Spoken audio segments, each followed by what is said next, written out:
अस्सलाम वालेकुम everybody, this is Sikandar time of financials. I hope you guys are doing fine and learning with us. Facebook पर अगर आप देख रहे हैं तो पेज को लाइक और फॉलो कर लीजिएगा, और अगर आप यूट्यूब पर देख रहे हैं तो चैनल को सब्सक्राइब कर लीजिएगा और बेल आइकन भी प्रेस कर लीजिएगा। Since most of the content that comes out from us is time sensitive, और वो तमाम भाई जिनको आप जानते हैं जो सीखना चाहते हैं ट्रेड करना या टेक्निकल एनालिसिस के बारे में जानना चाहते हैं या मार्केट पे जो न्यूज़ है उन पर रिव्यूज़ चाहते हैं, उनके साथ भी शेयर कीजिएगा। सो आज जो है I wanted to discuss interest rates and few things जो कि कुछ अर्से से बिहाइंड द कर्टन थी, लेकिन अब आहिस्ता आहिस्ता दे आर कमिंग फॉरवर्ड। और for the people who follow the market and you know follow the international markets as well and the narrative of the markets as well, so they can read between the lines and tell what kind of effects can we have in the future. So first of all, markets, they were pretty over leveraged, of obviously everybody knows। Leverage थोड़ा सा reset भी हुआ, लेकिन जो most important thing है वो ये कि कुछ अर्सा कबल फेडरल रिजर्व की तरफ से जो स्टेटमेंट सामने आई थी, they wanted to cool the markets off. और इसका उन्होंने जिक्र इस तरह से किया था कि they showed some concern regarding the pretty fast growth of the markets. और ये जब कंसर्न शो होता है तो ऑब्वियसली ये कंसर्न बिला obviously they are not going to come out and tell कि जी हम मनी प्रिंटिंग जो कर रहे हैं उसको हम थोड़ा सा रोकेंगे ताकि मार्केट्स कूल ऑफ हो।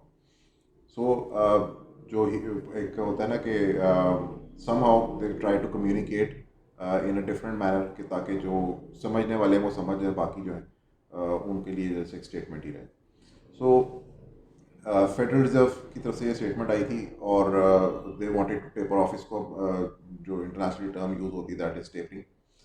तो उसमें 37% एज यू नो कि मॉनेटरी सप्लाई जो ओवरऑल आज तक डॉलर एग्जिस्टेंस में था उसका 37% they have printed in last 1.5 years, almost 2 years। और अब तो खैर नंबर भी they have taken it off the table, nobody knows आप कितने तक खड़े हुए हैं। कोविड की वजह से स्टार्ट हुआ सब कुछ, और ये मैं आपको रिकैप इसलिए दे रहा हूँ so people who are new they should know कि वहाँ से हमारे पास ये स्टार्ट हुआ, इंटरेस्ट रेट्स नेगेटिव कट कर दिए गए। पाकिस्तान में भी pretty much same that we follow as well, क्योंकि एक ही पैटर्न आता है, जो बाहर से आता है वो इम्पोर्ट हो जाता है और फिर वही फॉलो किया जाता है। तो मक्खी पे मक्खी आपको पता है, हम मारने में काफ़ी माहिर हैं।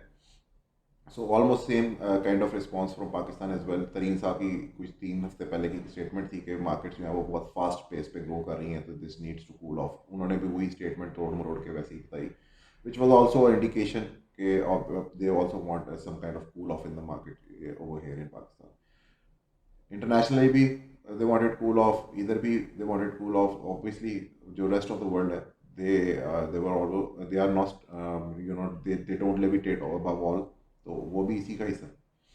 और आपको पता है कि being a super power as of yet, तो यूएस की तरफ से जो भी चीज़ पुट फॉरवर्ड की जाती है सब उसी को फॉलो करते हैं। So having said that, Pakistan में 12.5% कोविड में के से पहले जो था इंटरेस्ट रेट था विच वॉज डाउन टू 7.5%। और उसके बाद ये एक अलहदा हथियार है फेडरल रिजर्व्स का या गवर्नमेंट्स का, जो यूज़ किया जाता है मार्केट्स को कूल ऑफ करने के लिए। फिलहाल यूएस ने क्या किया कि they are trying to taper off some money, जिसमें आपको प्रीवियसली पता होगा कि नेमली मोस्टली लोग जानते हैं जेफ बेजोस, इलॉन मस्क। इसके अलावा भी बहुत सारे बिलियनर्स हैं, they have been selling for past 3 months। और अभी रिसेंटली बहुत ह्यूज चंक्स में कैश आउट किया जेफ बेजोस ने और इलॉन मस्क ने। That caught people in a surprise कि अगर ये बेच रहे हैं तो इसका मतलब है कि ये कुछ जानते हैं जो हम नहीं जानते। सो उसने क्या किया कि एक अनसर्टेनिटी थोड़ी सी ट्रिगर कर दी, एक नर्वसनेस मार्केट में ट्रिगर कर दी, और that was a very good moment for Fed as well. They have started, जो उन्होंने टेपर ऑफ करना था उन्होंने कर दिया। बेसिकली उन्होंने पैसे प्रिंट करके जो मार्केट में इन्फ्लक्स ला रहे थे वो उन्होंने रोक दिया, जिसकी वजह से मार्केट जो थी वो टम्बल डाउन हो गई, और उसकी वजह से बाकी मार्केट जो उनको फॉलो करती हैं वो भी टम्बल डाउन हो गई। अब यहाँ से अब जैसे ही रियलाइज़ हुआ है सबको कि लेवरेज एक तो शेक ऑफ हो गया मार्केट से, सेकेंडली मार्केट्स की जो नर्वसनेस थी वो थोड़ी सी ख़त्म हुई, क्योंकि उसमें ओमिक्रॉन का भी हिस्सा था, यू नो एज जो new Covid variant south Africa से सामने आया। सो ऑल टुगेदर की जो एक नर्वसनेस थी वो अभी थोड़ी सी वेव ऑफ होनी शुरू हुई, तो साथ ही मार्केट्स ने जो है वो V shape kind of recovery बनाना शुरू कर दी है। तो just be aware of the fact कि अभी एक टूल है उनके पास। एक तो ये कि वो टेपरिंग दोबारा भी शुरू कर सकते हैं, और दूसरा टूल ये है उनके पास कि they can hike the interest rates. Previously Pakistan में जब इंटरेस्ट रेट जो थे वो हाई किए गए थे तो मार्केट एक दिन में 600 पॉइंट्स गिरी थी। So this kind of effects that market have from these kind of steps from the government and standard banks. So यहाँ पे मेरा बताने का मकसद ये है कि government is indicating right now at hiking some rates, और वो कितनी जल्दी आते हैं, कब आते हैं और उनकी अनाउंसमेंट कब होती है। अगर वो होती है तो obviously that is not going to be a good picture for the markets. और अगर उसमें किसी भी किस्म की प्राइस इंटरेस्ट रेट हाइक आती है from international perspective or from local perspective, markets can come down again and then be in a consolidation period for a little longer time, ताकि जो उनका मकसद है कूल ऑफ करना मार्केट्स को अच्छा, ये मार्केट्स को कूल ऑफ करना क्यों है? मार्केट्स को कूल ऑफ करना इसलिए क्योंकि इन्फ्लेशन जब स्टेप इन करती है it start from the best possible tool out there to जज एन इकोनॉमी। ऑल्दो मैं यहाँ पे फिर से मेंशन कर दूँ, इकोनॉमी और स्टॉक मार्केट का कोई लेना देना नहीं आपस में।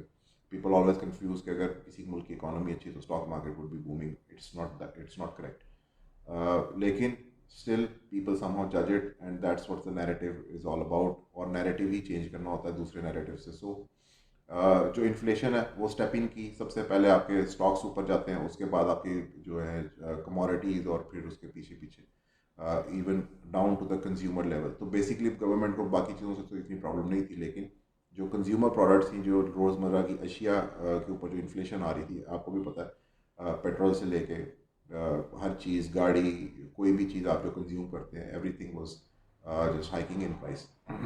तो उन सबको कूल ऑफ करने के लिए they are using this metric. तो इसलिए जो इंटरनेशनली जो फॉलो हो रहा है वही है पे पाकिस्तान में भी फॉलो होता है। तो अब अगर इंटरनेशनली तो उनके पास अगला टूल है इसको यूज़ करना।